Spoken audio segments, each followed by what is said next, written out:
Exercise 8.1 का question number 6, इसमें आपको क्या दिया हुआ है कि एंगल किसी त्रिभुज में एंगल ए और एंगल बी क्या दिया हुआ है, न्यून कोण दिया हुआ है। न्यून कोण पता है ना किसको कहते हैं। चलिए पहले तो आप एक त्रिभुज बना दीजिए, ठीक है, एक बना दीजिए त्रिभुज, और इसमें बोला एंगल बी ए और एंगल बी क्या है, न्यून कोण। न्यून कोण उस कोण को कहते हैं जिसका मान 90 डिग्री से कम हो। जिस कोण का मान 90 डिग्री से कम होता है उसको हम लोग क्या कहते हैं, न्यून कोण कहते हैं, ठीक है। जिस कोण का मान 90 डिग्री से कम होता है उसको न्यून कोण, जिस कोण का मान 90 डिग्री होता है उसको समकोण, जिसका मान 90 डिग्री होता है उसको समकोण, और जिसका 90 से कम होता है उसको न्यून कोण। अब देखिए एक त्रिभुज में तीन कोणों का योग कितना होता है, 180 डिग्री। जब आप तीनों को जोड़ेंगे तो कितना आएगा, 180 डिग्री, जिसमें से एक कोण कितना आ गया, 90। तो बाकी जो दो कोण बचा वो दोनों 90 से छोटा होगा, और अगर वो 90 से छोटा है तो उसको हम लोग क्या बोलेंगे, न्यून कोण। मतलब एंगल ए भी न्यून कोण, ठीक है। यहाँ हम लोग ए यहाँ पर लिख दें तो बी हम लोगों को लिखना पड़ेगा यहाँ पर। एंगल ए और बी न्यून कोण हो गया, और सी इसका क्या हो जाएगा, समकोण, ठीक है ना। आपको एंगल ए और बी बोला था न्यून कोण, तो हम लोग बना दिए कि एंगल ए भी न्यून कोण, एंगल बी भी न्यून कोण, ठीक है। और ये तो 90 डिग्री है, ये समकोण है, ठीक है। समकोण के सामने वाले भुजा को हम लोग कर्ण कहते हैं। ये आधार हो गया और ये लंब हो गया, ठीक है। चलिए फिर आपको क्या दिया हुआ है, कॉस ए और कॉस बी आपस में बराबर। क्या दिया हुआ है आप लोग, आपको दिया हुआ है, दिया है कॉस ए बराबर कॉस बी, ठीक है, ये आपको दिया हुआ है। तो पहले हम लोग देख लेते हैं कि कॉस ए का वैल्यू कितना आएगा, मतलब कॉस ए का मान निकाल दीजिए पहले आप। कॉस ए बराबर, कॉस का फॉर्मूला तो हम लोग जानते हैं कि आधार बटे कर्ण। कॉस क्या होता है, आधार बटे कर्ण। कॉस क्या होता है, आधार बटे कर्ण। तो अब इसमें देख लीजिए कॉस ए, ए कहाँ पर आ रहा है, ऊपर। और हम आपको क्या बताए थे, आपको बताए थे कि अगर कोण ऊपर में बन रहा है, अगर कोण यहाँ पर बन रहा है तो ये क्या हो जाएगा, आधार। कोण जहाँ पर बनता है उसको आधार कहते हैं, और दूसरा भुजा क्या हो जाता है, लंब। तो जब आप ए की बात करेंगे, ए के लिए, कॉस ए के लिए, ठीक है, तो ये हो गया आधार, ये लंब, और ये तो कर्ण होता ही है, ठीक है। तो कॉस ए के जगह पर आपको क्या लिखना, आधार बटे कर्ण। आधार के जगह पर आप क्या लिखेंगे, ये आधार ए सी, ये क्या है, ए सी आधार हो गया, ठीक है। और कर्ण कितना, A B, Karna A B. समझ में आ रहा है, समझ में आ रहा है ना। चलिए कॉस ए बराबर क्या हो गया, आधार बटे कर्ण। आधार कितना, आधार देख लीजिए, आधार ये हो गया, एंगल ए यहाँ पर, कोण यहाँ पर बन रहा था इसलिए हो गया आधार, और ये हो गया कर्ण, ए सी बटे ए बी। समझ में आया। चलिए उसके बाद आपको क्या निकालना, cos B, cos B, cos B निकालिए, कॉस बी।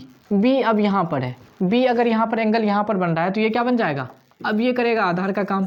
बी के लिए ये आधार हो गया, और अब ये क्या बन जाएगा, बी के लिए लंब। बी के लिए, एंगल बी के लिए, कोण बी के लिए ये आधार हो जाता है, और दूसरा वाला क्या हो गया, लंब, ठीक है। और कॉस बी का आपको क्या लिखना, आधार बटे कर्ण। फॉर्मूला तो यही लगाना आपको, आधार बटे कर्ण, ठीक है। तो आधार देखिए बी के लिए आधार कितना है, बी सी अपॉन, आधार क्या हो गया, बी सी अपॉन कर्ण। कर्ण की जगह पर आप क्या लिखेंगे फिर से, A B, B C upon A B. बात समझ में आया। कॉस बी के लिए आधार आप लिखे बी सी, और कर्ण तो ए बी था ही, B C upon A B, ठीक है। आपको सवाल में क्या दिया हुआ है, आपको दिया है कॉस ए बराबर कॉस बी, आपको दिया हुआ है कॉस ए, ठीक है, कॉस ए बराबर कॉस बी, ये आपको दिया हुआ है, नहीं, कॉस ए बराबर कॉस बी दिया हुआ है। कॉस ए की जगह पर आप क्या लिखेंगे, ए सी अपॉन ए बी, दोनों का मान पुट कर दीजिए। कॉस ए की जगह पर हम लोग क्या लिखेंगे, ए सी अपॉन ए बी, ठीक है। और कॉस बी के लिए आप क्या लिखेंगे, B C upon A B. जो भी हम लोग मान निकाले थे, हम लोगों को कॉस ए बराबर कॉस बी दिया था, तो हम लोग क्या किए, पहले कॉस ए निकाल दिए, आया ए सी अपॉन ए बी, तो कॉस ए की जगह पर ए सी अपॉन ए बी लिख दिए। फिर हम लोग कॉस बी निकाले, B C upon A B, उसका वैल्यू पुट कर दिए। फिर हम लोग देखते हैं कि यहाँ पर दोनों जगह, यहाँ पर भी नीचे ए बी आ रहा है और यहाँ पर भी नीचे ए बी, तो ए बी से ए बी को हम लोग क्या कर सकते हैं, कैंसिल कर सकते हैं, ठीक है। बचा क्या आपके पास, ए सी बराबर बी सी, ठीक है। आपको दो भुजा बराबर आ रहा है, ए सी और बी सी आपस में बराबर। ए सी कहाँ देख लीजिए, ए सी और बी सी, ये दोनों आपस में बराबर, ठीक है। अब आपके पास दो भुजा बराबर आ गया, तो हम लोग क्या जानते हैं, हम लोग जानते हैं कि जिस त्रिभुज की दो भुजा आपस में बराबर हो जाए, जिस त्रिभुज की दो भुजा आपस में बराबर हो जाए उस त्रिभुज को हम लोग क्या कहते हैं, उस त्रिभुज को हम लोग समद्विबाहु त्रिभुज बोलते हैं, ठीक है। जिस त्रिभुज की दो भुजा आपस में बराबर हो जाती है उसे हम लोग क्या कहते हैं, समद्विबाहु त्रिभुज। चूंकि इस त्रिभुज की दो भुजा, इस त्रिभुज की दो भुजा, इस त्रिभुज की दो भुजा आपस में बराबर है, इस त्रिभुज की दो भुजा आपस में बराबर है, ठीक है। इस त्रिभुज की दो भुजा आपस में बराबर है, इसलिए यह एक समद्विबाहु त्रिभुज है, इसलिए यह एक समद्विबाहु त्रिभुज है, ठीक है।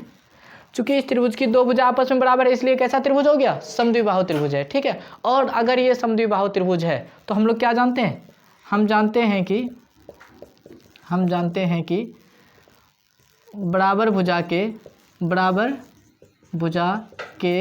विपरीत कोण, देखिए ये दोनों भुजा बराबर है ना, इसका विपरीत, इन दोनों भुजा के विपरीत में ये वाला और ये वाला, हम जानते हैं कि बराबर भुजा के विपरीत कोण आपस में बराबर होते हैं, बराबर भुजा के विपरीत कोण आपस में बराबर होते हैं।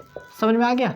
और ऊपर जब आप सवाल को पढ़ेंगे हम लोग क्या लिखे, हम जानते हैं कि बराबर, चूंकि दो भुजा बराबर आ गए इसलिए समद्विबाहु त्रिभुज है। और हम लोग ये भी जानते हैं कि समद्विबाहु त्रिभुज के दो कोण बराबर होते हैं, समद्विबाहु त्रिभुज के दो कोण बराबर होते हैं। और हम लोग को क्या प्रूव करना था, दिखाइए कि एंगल ए बराबर एंगल बी।